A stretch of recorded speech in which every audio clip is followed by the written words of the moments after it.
Hi, everyone. My name is David McLeod, and I am your life mastery coach and author of the wonderful little book, A Life to Die For. I'm also one of the co-authors in the best-selling series, The Wellness Universe Guide to Complete Self-Care. Welcome to Life Mastery TV, your source for inspiration, empowerment, and fulfillment.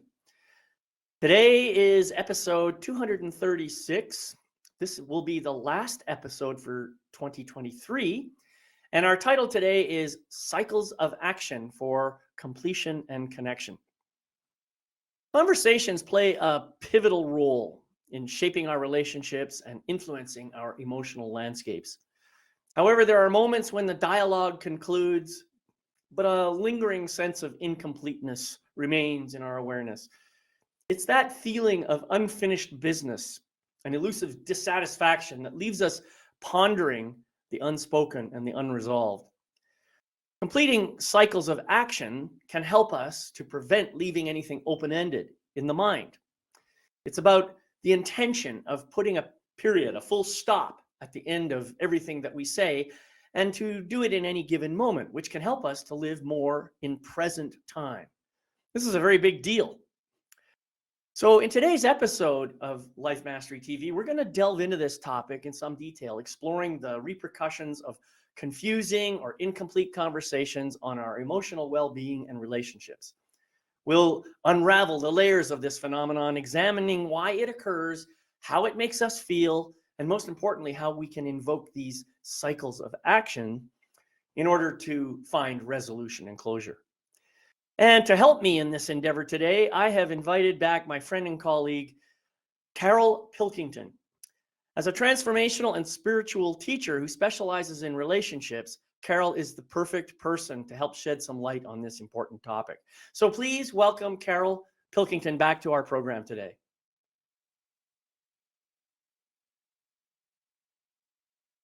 I need to have some background music for this. Now you're muted. Yeah, you're still muted there. There you go. Oh, not yet. There you go. That's funny. Yeah, the Maybe I lag should between coming back on camera and everything, it's only a second or two. Right. And I see we got somebody from the Wellness Universe here. Is that Anna or Jenny or somebody like that? Anyway, welcome and thank you for being here. It's Anna. Awesome. So Anna, please feel free to post your comments or questions in the chat, and we will certainly do our best to respond to them as we progress. Well, anyway, Carol, it's been a while. I think you were on my show about a year ago, if I'm not mistaken. And I can't remember what we talked about back then, but I do know that you are very, very interested in this whole concept of communication, especially as it relates to relationship. And I think our last conversation had something to do with resolving conflict or something like that. So I suspect that today we're going to be talking about something that's kind of related to that, but not necessarily in exactly the same vein. But before I get there, I want to know, tell me a little bit about why this concept of communication is so important to you and why you have made it a center point in your practice. So let me broaden that out a bit. It's when the concept of completing cycles of action was brought to my attention, it literally changed my world because it affects every single aspect of our lives. Mm-hmm. And when every bit of conflict begins and ends with me, not with another, but with me, because it's my perception and interpretation of what I receive from another. I don't live in a cave. I don't live in a monastery. So we are social human beings and we live in the world of others.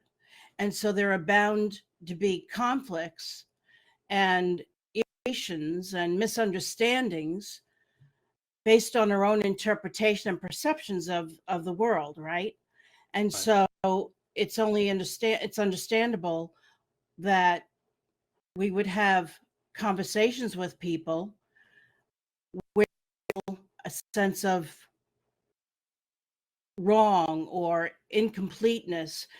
They said something that, or I said something that might have triggered somebody else, and I didn't get the response that I was expecting, and they didn't get a response that they were expecting. So all of these misunderstandings, confusions that go unaddressed are incomplete cycles of communication, Right, right? right.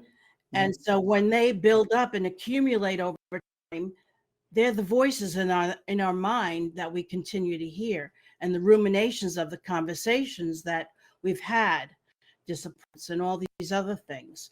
And so when this concept of completing cycles of action came to me, I began to be more intentional about the interactions that I was having with people, being Right. more aware of my tonality, of my words, because we believe, or I used to believe, that words were the thing itself.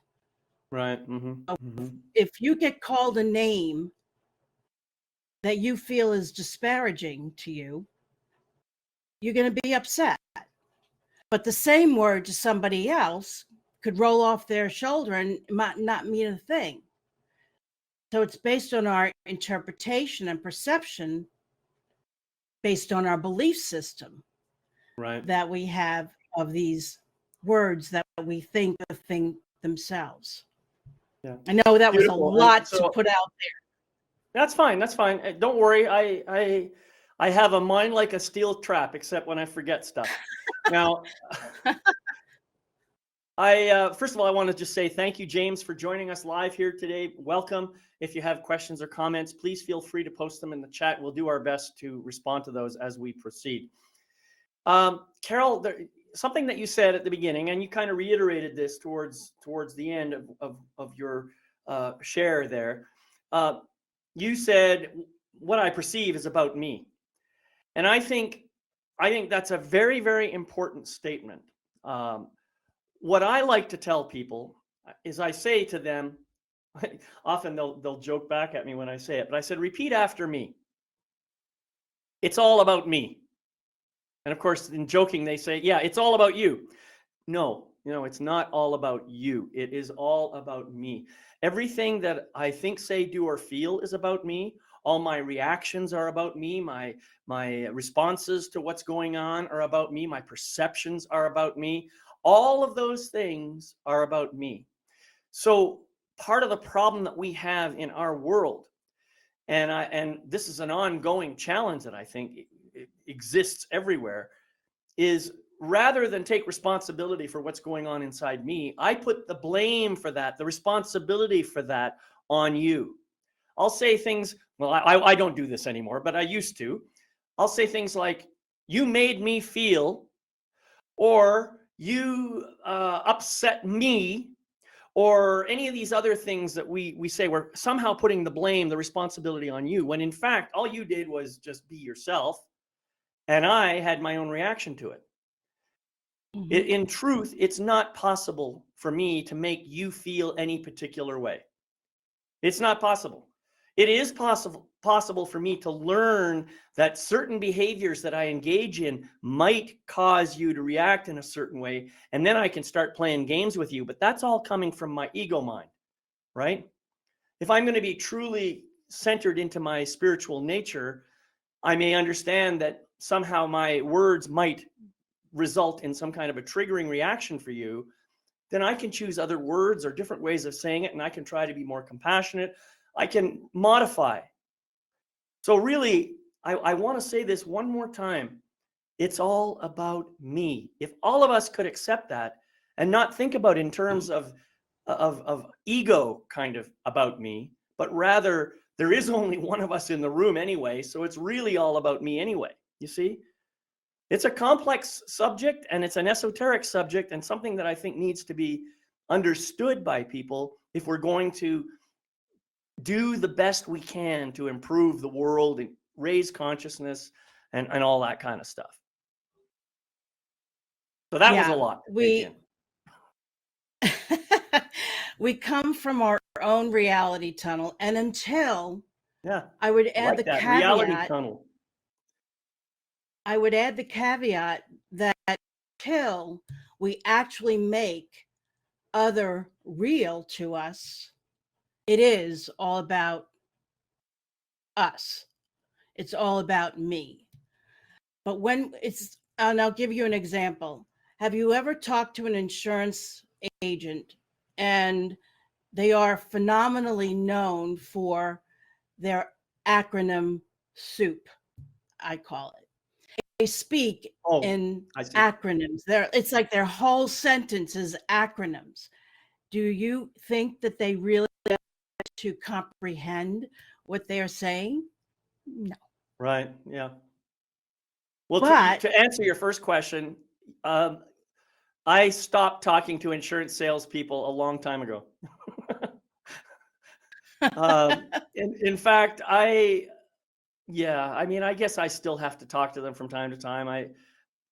I think I know what you're talking about. The different acronyms they use, rather than speaking in simple English that ordinary folks like you and me could understand. It is kind of confusing, isn't it? it is. And I'm not saying all of them do that.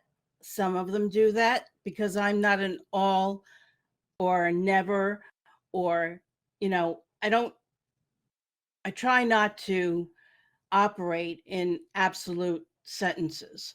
Of course, of course. It's Yeah. a problem as well. That's a problem of language. But when I have a conversation with someone and I have been disturbed about something, I say, my perception of what you said was dot, dot, dot. This way, I'm taking full responsibility for my reactions to whatever another has said. And they can proceed to say, yes, you were right, or no, let me rephrase or reframe so that you can understand better. I Right. can't be responsible for another person's reaction to what I say, no more than I should expect them to be responsible for my reactions to what I hear. Yeah. That's a very, very good point, and I think a very important one too. Um, Part of the art of listening to understand is being able to rephrase what you've heard and say, this is what I believe I heard. Tell me if I'm correct, and then just summarize it in your own words. That's part of the skill of successful communication, is being able to do that. And I think another part of the listening to understand piece is being willing to, rather than simply reply or respond to what somebody says, give them the opportunity to deepen their own understanding of what it is they're trying to say. As the conversation is going on, I can say something like, wow, that's pretty cool. Can you tell me more about that? Or can you help me understand more about this aspect? Or perhaps you might say, I'm noticing some tears right now. Tell me how you're feeling about this. When we do that, we're giving the other person the opportunity to be completely present to whatever is going on. And rather than, some people get uncomfortable when they see tears and they want to reach out and give them, oh, let me just give you a hug. Well, that's their way of trying to stop the tears rather than allowing the tears to come, and that's a dysfunctional behavior. That's based on my discomfort. It's not based on any truth about what's going on for you. So we need to learn to just be present with each other when we're having conversations, which can, I believe, help to complete those cycles of action that you've been talking about. Absolutely. And it's not just our communication with one another. That's a big part of it, but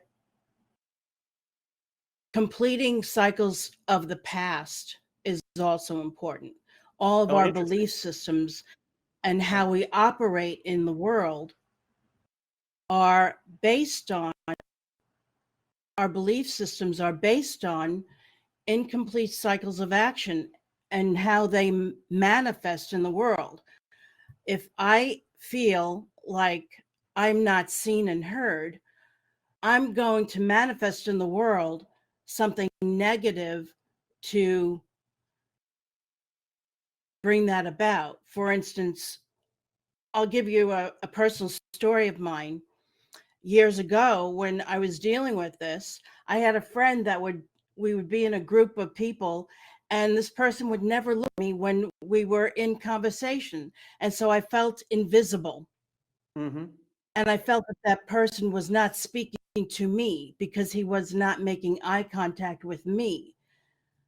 And so to grab his attention that I wasn't getting, I would counterflow and say something in the conversation that had nothing to do with what was going on, or I would get upset.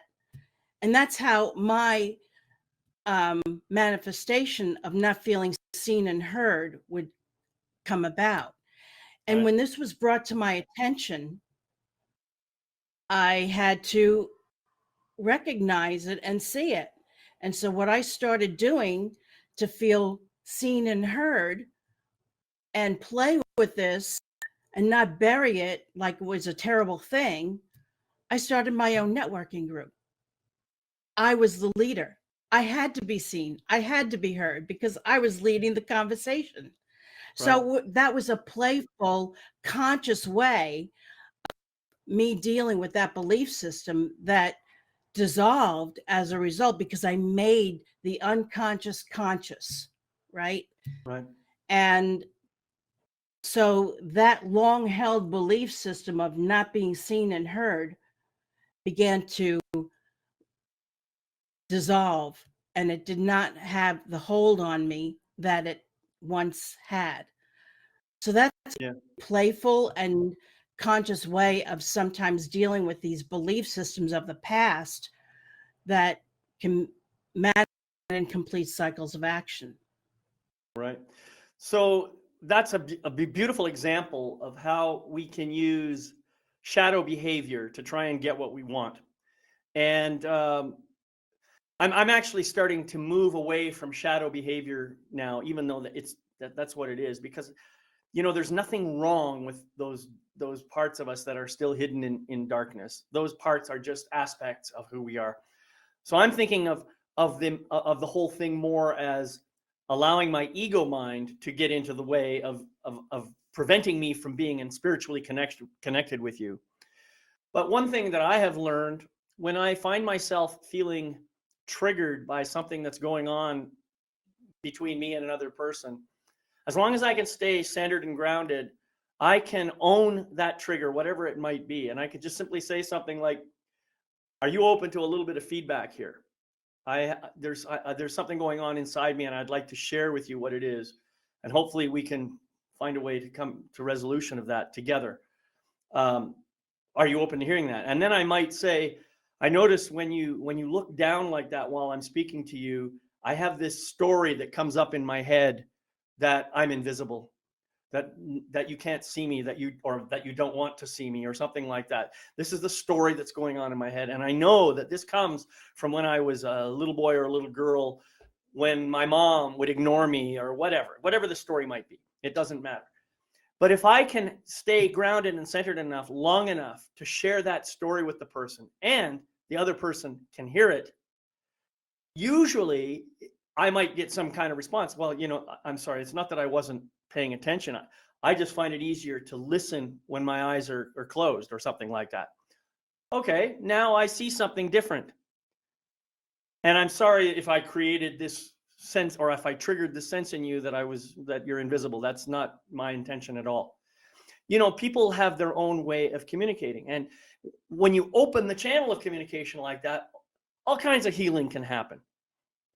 Now, of course, some people may not respond very well to that kind of feedback, and they might say, "Well, screw you, I'm not ignoring you." Well, now that's their own ego mind coming into play, and what we need to do is try to be as compassionate and supportive and loving with each other as we can, And I think that tends to lead towards healing conversations. And it could be that one cycle of completion is to terminate the relationship. Sometimes that's going to happen. If you can't find a way to be in relationship with a person, maybe it's best to just step away. I've had to do that a few times in my life, and it was painful, not exactly what I wanted, but I've come to the point now that's often making that decision of moving in a different direction for myself, to keep myself in integrity with who I really am, is often beneficial not only to me, but also to the other person. That's been my experience. And sometimes it comes around later where that other person will reconnect with me in a new way. So I think the ultimate bottom line here is that we all have to be true to the essence of who we really are. That's what I think. Absolutely. Yeah. Sometimes we're in the midst of another, can't see, can't hear what we are about and who we are. They can't receive us, and we have to be aware of that and Right. make the proper decisions that honor who we are. And like you said, sometimes it means ending the relationship. Now, for me, a lot of these kinds of things have come up with regards to family. And when I have been able to resolve these conflicts with family, the rest is easy peasy, because it's really the hardest with family to resolve these communication challenges that we have, because we don't want to be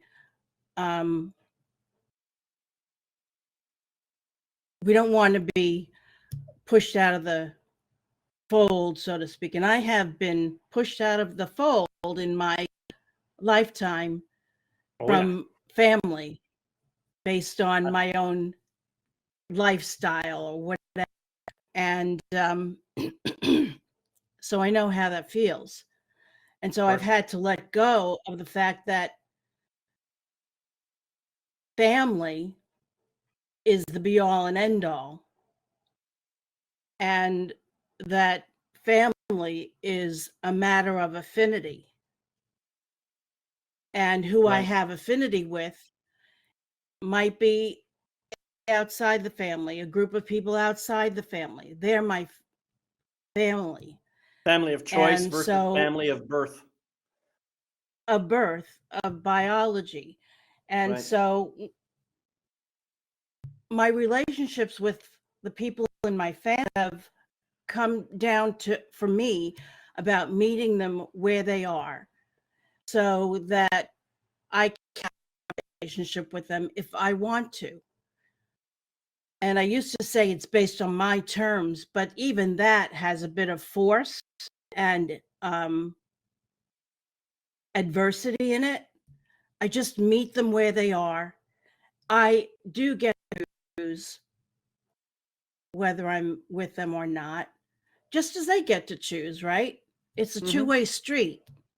Of course. Yep. And so when I have been able to do that, my relationships with my family have been extraordinary. And I deeply, deeply experience the love at a higher state, because acceptance of another really is that ultimate unconditionality. They can be exactly who they are, when they need to be, how they need to be, because anything and everything that they are is not personal to me. That is one of the biggest lessons in my life with regards to completing cycles of communication, has been about recognizing that nothing is personal to me. And I know there are a lot of people out there that will disagree with that. But when you see a person operating the same way in every other situation with other people in their life, how can what they say or do with you personal? Exactly. It's not. Right. Right. Well, isn't that one of the 4 agreements? Don't take anything personally. Yes. Yeah. It's Yes. yeah. So Don Miguel Ruiz wrote this book. It's called The 4 Agreements, and one of them was don't take anything personally. Um, yeah, it's a great book and a really excellent, I think, teacher about the kinds of things that we take on for ourselves. You said Mhm. something about belief systems, and I just wanted to come back to it. I think now maybe you didn't say this specifically, but what I kind of heard and what I believe myself is that all beliefs are ultimately based on past information. They're all based on what's happened before. And part of the challenge that we have with belief systems is that if I'm going to commit to a belief system, then I'm committing to still living in the past on some level, because all of my current beliefs are based on historical information. So one of the challenges that I do for myself is I try to review my beliefs as frequently as I can, by the way, and say, okay, is this belief still serving me? Does it have value for me in my life? And if it does, then I can kind of keep it, maybe modify it a little bit. But if it doesn't, I can say, well, then what would be another belief that I can take on now that is more congruent with who I am and who I choose to be in the next moment? How can I do that? And the universe almost always provides me with an answer. It might not come in the way I expect it, but the answer almost always comes. So I think beliefs, like one of my other guests who used to come on to this show, she used to remind me that the word belief has the word lie in it, LIE. And I said, yeah, how true that is. Now, often our beliefs, because they're based on past information, they're no longer true in our life, right? And so it really is a useful thing to review beliefs and then to let some of them go and choose new ways of being. Um, if I can do it, I try not to believe anything, because believing gives my ego mind something to latch onto and say, oh, you believe this, therefore I got to find evidence to prove that you're right. That's how my ego mind works. Uh, well, thank you so much for that. I know you're trying to keep me safe and all the rest, and I'm choosing to continually revise my beliefs. So I just wanted to put that out there. I think it's important. Now I want to get back to these cycles of action. Just so people understand what we're talking about here, what exactly do you mean by a cycle of action? A cycle has a beginning, middle, and end, right? And based on that,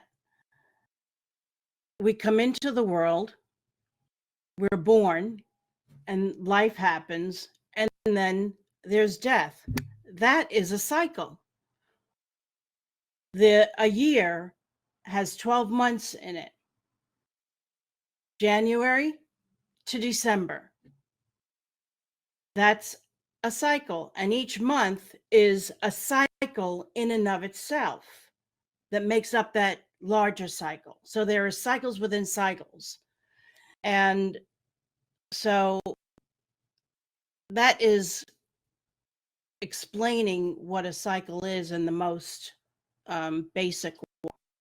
And we have been talking about cycles of communication, cycles of action, and so that it could also pertain to projects that we're involved in.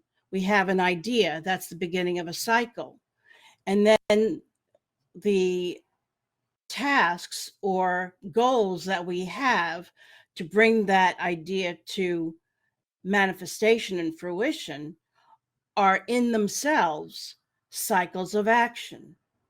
And they may change, they may morph, they may go away. And so those cycles of action hopefully get complete. So let me give you another example.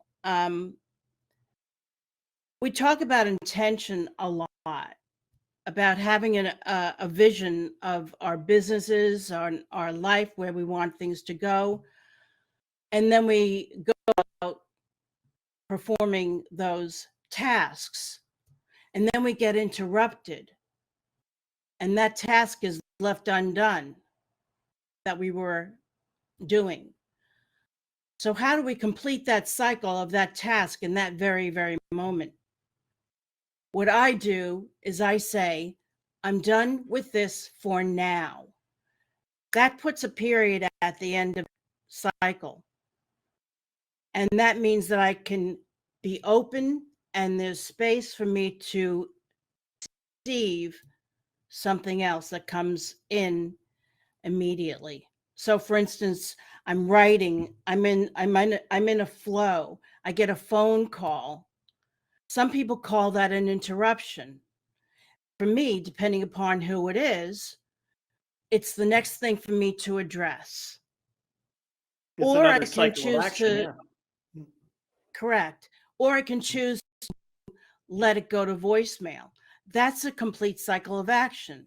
And I continue on with my writing. Or I can choose to stop what I'm writing and say, I'm done with this for now, so that it's not an open-ended, and take the phone call or do the next task, whatever is coming up in the moment. This is how we are able to stay present.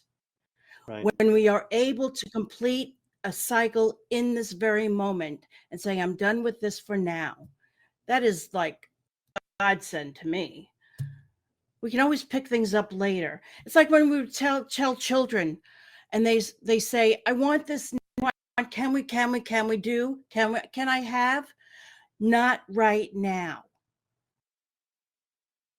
Interestingly, their mind says, okay, it's not that I can't ever have it or I can't ever do it. It's just not right now.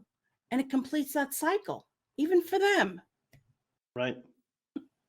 Yeah, I think that there's a lot of value in this. I mean, as you were speaking, I'm thinking, yeah, if I don't actually say, okay, I'm done with this for now, and then I move on to the next task, the thing is that that other thing is kind of lingering.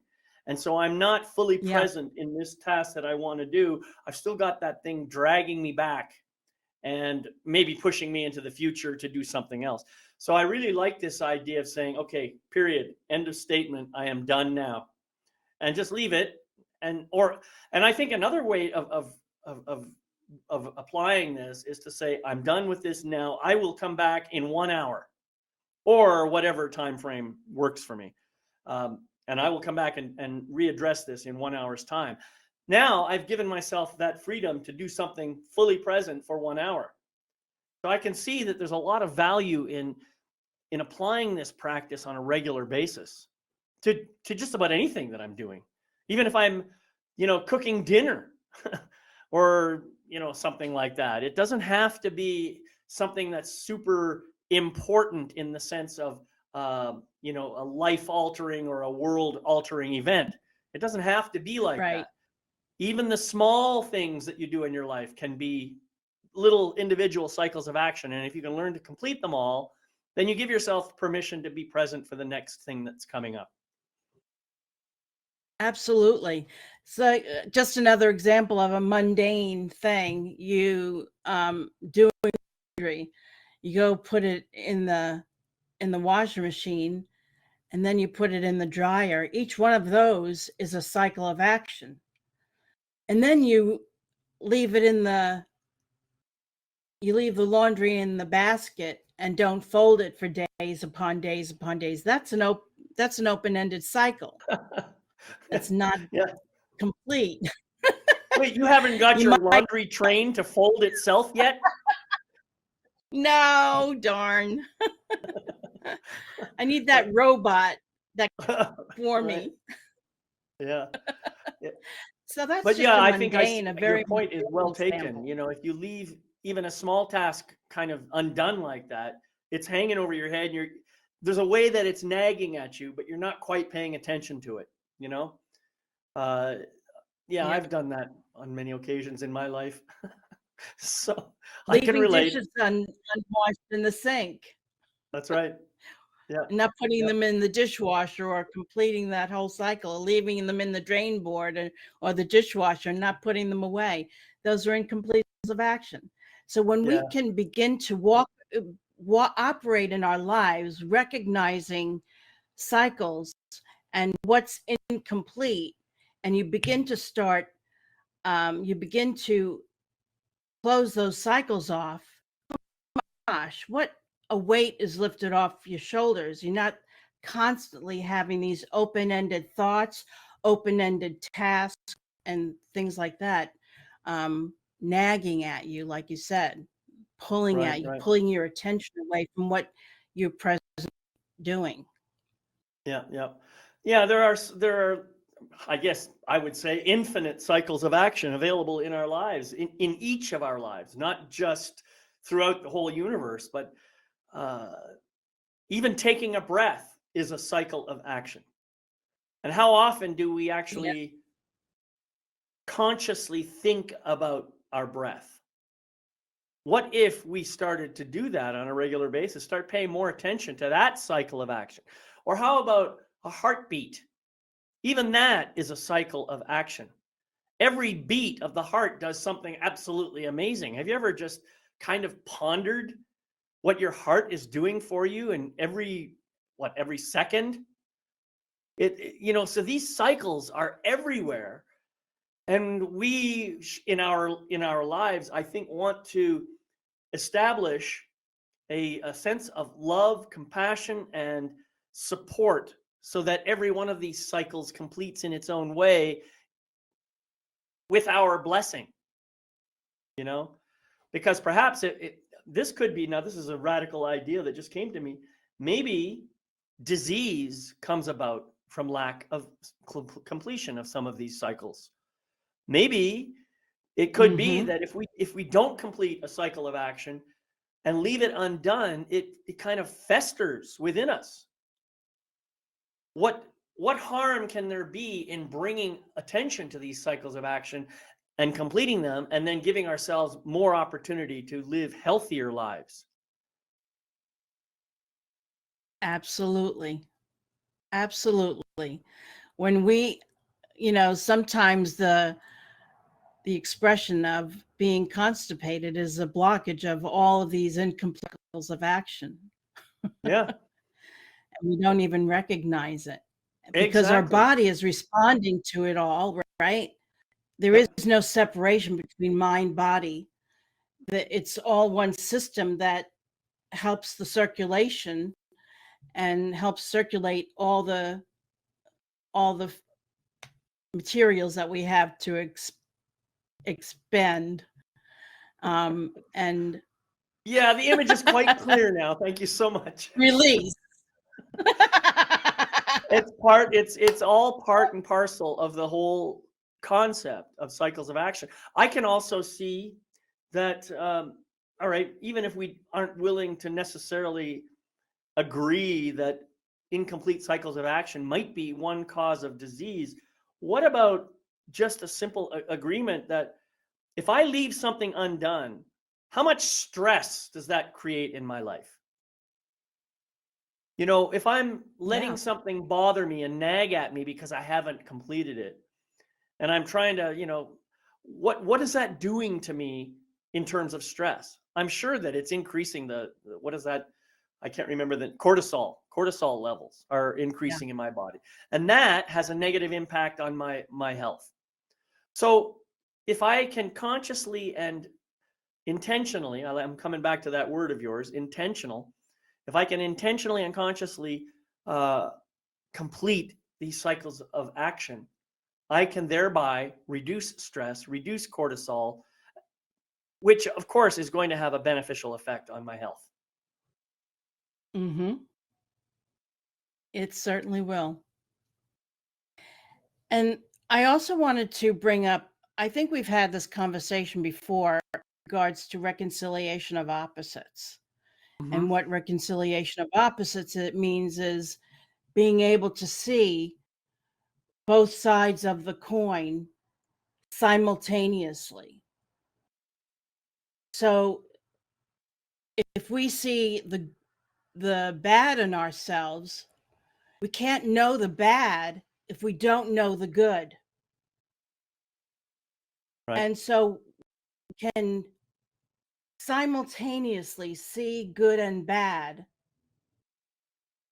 It can complete that cycle. And the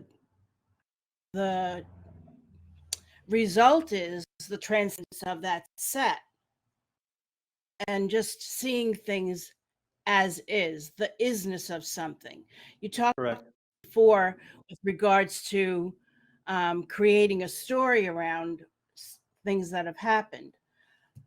Well, when I was a child, I was left in the store, and my parents went out to the parking lot with the things that they bought, and I was left in the store. Well, that was something that happened, and the story that I created around that is that I was not loved, that they didn't care about me, right?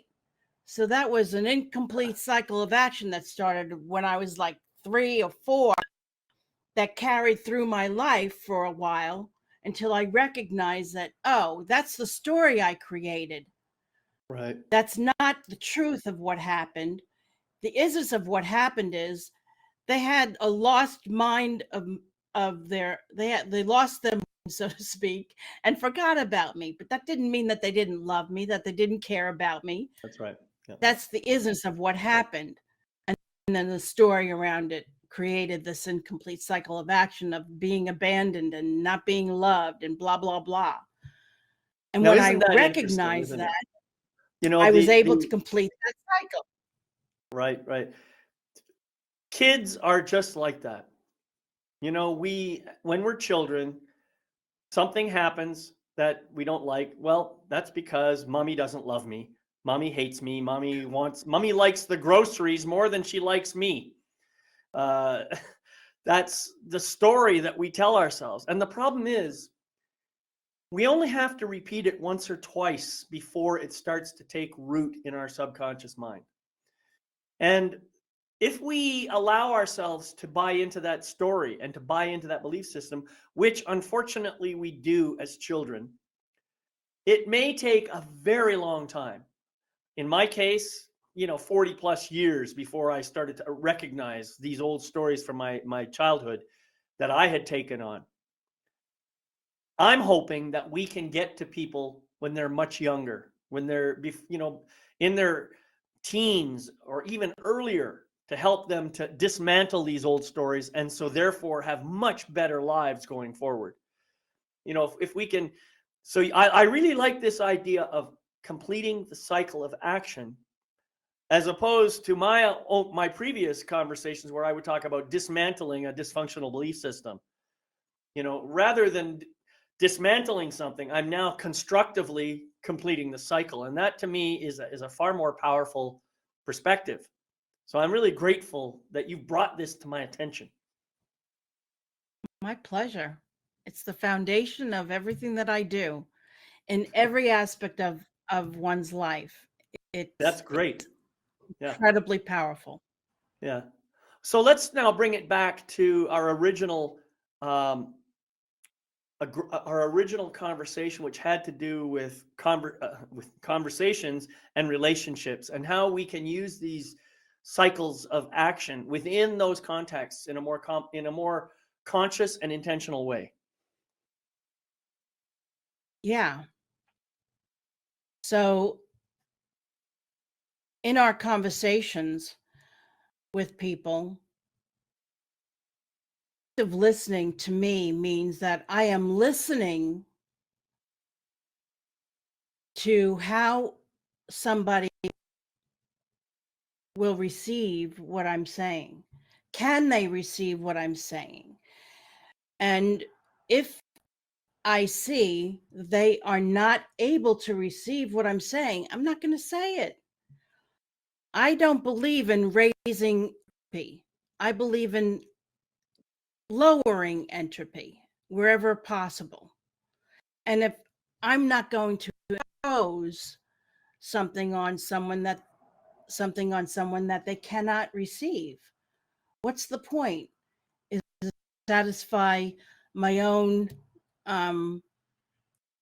aggrandizement? Well, so I have a No. question about that then. Mm-hmm. In my experience, there have been times in my life when I had an idea or a story or a belief that someone would not be able to hear what I had to say. And so I didn't say it. I withheld that, whatever it was, because I believed that they wouldn't be able to hear it. And I have discovered over the years that sometimes my interpretation, my story, my idea, my belief is completely wrong, and that the other person actually could hear it and actually would respond well to it. So I agree that there's no point in wasting your breath on someone who is not going to hear it, but until you actually know for a fact that they're not going to hear it, I think you owe it to yourself to speak the truth and find out whether they can hear it or not. And then, okay, I see that this is not something that you're open to hearing right now, and that's great. We can come back to it later. You know, um, that's kind of how I Yeah, tend to approach it nowadays. So, I understand what you're saying, and to some extent I agree. There are ways to test the waters of whether or not a person is able to receive something or not. And when you get pushback, even just a slight amount, you're getting feedback that they might not be able to receive what you're expressing. So it's not that I don't test the waters hmm, and see if there's an opening for what I have to say. I just pay attention to what I'm seeing, I'm hearing. And I mhm, don't want, it's not about wasting my time. It's really more about honoring where they're at and honoring their own process and not intruding upon their process and belief systems that they're in fear of seeing. yeah, They might not be ready yet. And I have to honor that. It's not my right, responsibility to impose my observations on them when they're not ready to see or hear it. sure. I'm not talking about imposing anything. I'm simply saying that, Oh, I know. uh, It's just my yeah, word for it. yeah. I'm simply saying that. Well, just to give you some examples in my own life. I remember when in the early stages of my personal growth work, there were times when I would be in, I don't know, a workshop or a training or a one-on-one conversation or something, and the other person would say something that would put me in a place of cognitive dissonance. I would actually have, I would say, on one hand, I kind of resonate with what you're saying, but I've also got this other belief system that is the exact opposite, and I don't know how to resolve that. And so sometimes my reaction would come across as, I can't hear that right now, or something like this. The thing that I noticed about myself was those moments of cognitive dissonance were some of the most powerful wake up moments in my life. And if that person had chosen not to share that with me out of some idea that I wasn't ready for it or something, then I would have lost out on that opportunity.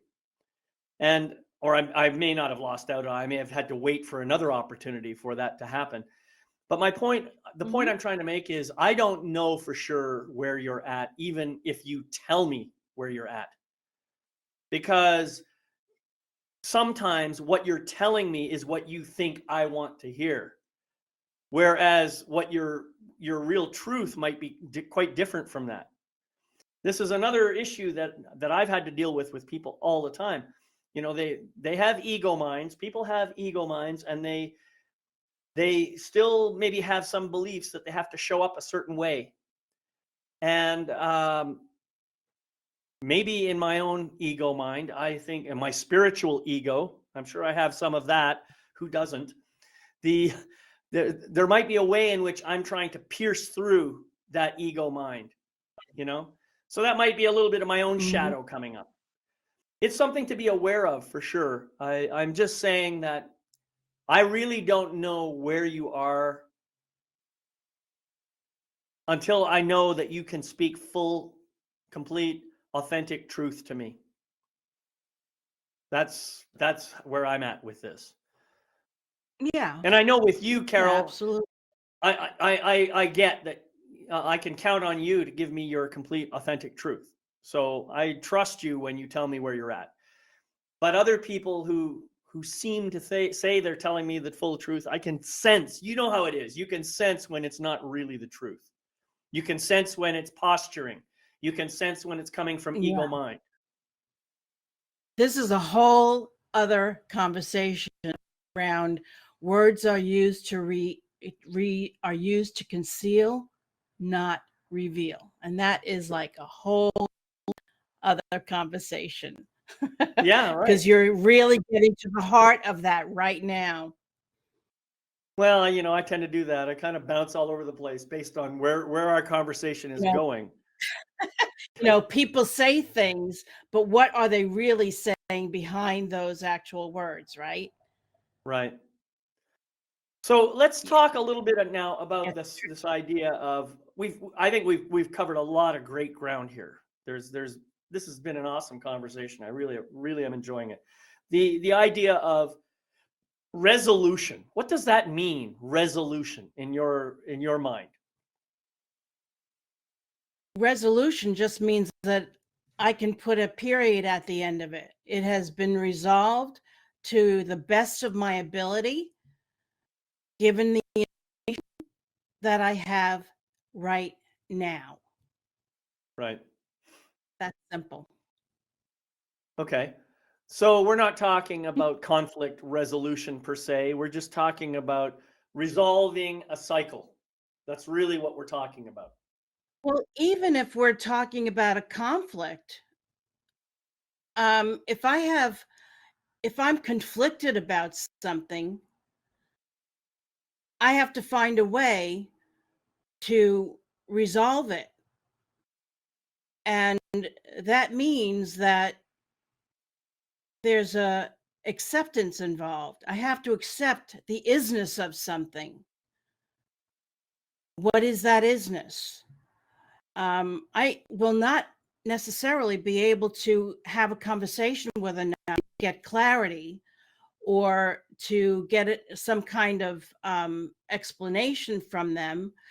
I have to resolve the conflict within me. I have to accept sometimes that I might not get what I want to hear from another. So I have to resolve that within myself so that I can move on, so that I can put the period at the end of something. I have to accept that this might not be a situation that I can resolve. Well, I can't resolve anything with another better than I can resolve within myself, because like I said at the very beginning, conflict begins and ends with us, within Right. me. Mhm, mhm. And resolve that. I have this acceptance that has to be um, arrived at somewhere, somehow, for me to be able to move on. So, for instance, I had a friend of mine years ago who came to me and said, I really want to talk to you about something. And she had been harboring this issue for years, and we were really close friends. And I said, okay. And I sat there and listened to her tell me what she felt that I had said or done that she might have misunderstood. I couldn't recall anything of that incident in any shape or form. So all I could do for her was listen and say, exactly what I just said. I don't recall any of this, but if this is how you felt as a result, I hear you. I accept that. And I didn't even apologize. She just wanted to be heard. Sometimes it's all that's necessary is that another person wants to be heard. They want their feelings to be acknowledged and heard. And that's all that sometimes is needed. We don't have to apologize. We don't have to go overboard in trying to resolve their conflict. Right. But it That's a good point. validating it and hearing it. Yeah, Yeah. it's this idea of apology. I think we take it way too far in our society anyway. Um, Mhm. and that's a whole nother conversation too, by the way. Apology Mhm. versus accountability. There's a huge opportunity for deep conversation on that topic. But I agree with you. Often just listening is more than what the other person wants. Um, even if they say, I felt bad because of what you did, I hear you. I'm sorry you felt bad, but really it wasn't my fault. You don't have to say that part of it, but the fact of the matter is you felt bad, or you felt anger, you felt sadness, whatever it was you felt as a result of your own reaction to your own trigger. That probably had nothing to do with me and nothing to do with what I said, but it may have reminded you of something that someone else said when you were a kid or something. That is, for me, that's almost always the case. You know, Yeah. I might have a conversation with you, and I might have a reaction to something, and I look back on it and I say, "Yeah, you made a face just like my mom used to make when she was upset with me." Well, I know you're not my mom, you know, but we all make faces. We all have these muscles in our face, and sometimes I'm gonna make my face into a shape that reminds you of something else that happened that you didn't like when you were a kid. Sooner or later, that's going to happen. So let's be Yep. adults about it and own the truth.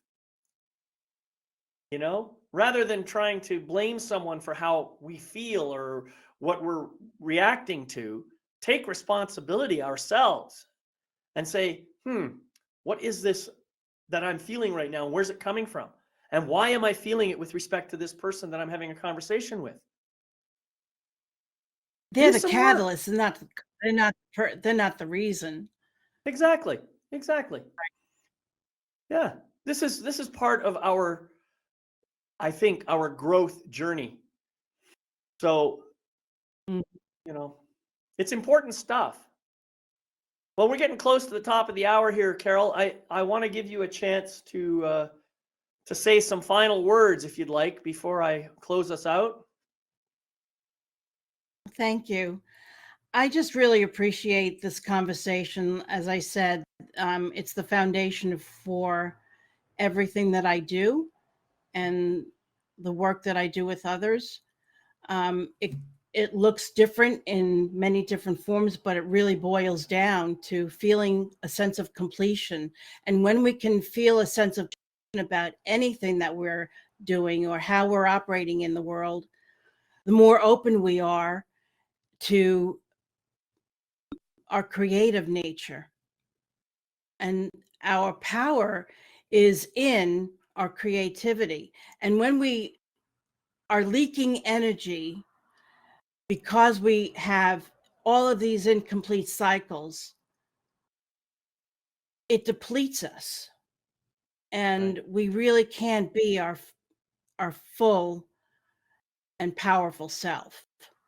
So as you're going throughout your day, pay attention to what's being left open-ended and close the cycle somehow, some way, so that you can move on from it and be more present to the life that you're living right here, right now. Because that's what it's all about, being present to the moment that you're in. Beautiful. Well, thank you so much, Carol. It's been just a real pleasure having this conversation Thank with you, you. and it's always great sharing space with you. So, folks, whether it's a lingering disagreement, a collection of unexpressed thoughts, or just an overall sense of discord, understanding and addressing the nuances of incomplete conversations and incomplete cycles of action can lead to a more fulfilling and harmonious life. So take advantage of this and learn these tips and start practicing this idea of closing off those cycles of action in your life. Thank you all for watching today's program. And remember, you can catch the recording of this and all my other episodes on my website at lifemasterytv.com. And finally, I'd just like to invite you to remember to practice the Life Mastery mantra every day. It goes like this. I gratefully forgive the imperfect being I have been in the past. I gratefully accept the magnificent being I am right now. I gratefully welcome the evolved being I am becoming in each new moment. So until we meet again, my name is David McLeod. I am your Life Mastery Coach, wishing you love, light, and blessings on your continuing journey. See you next time on Life Mastery TV. Bye-bye.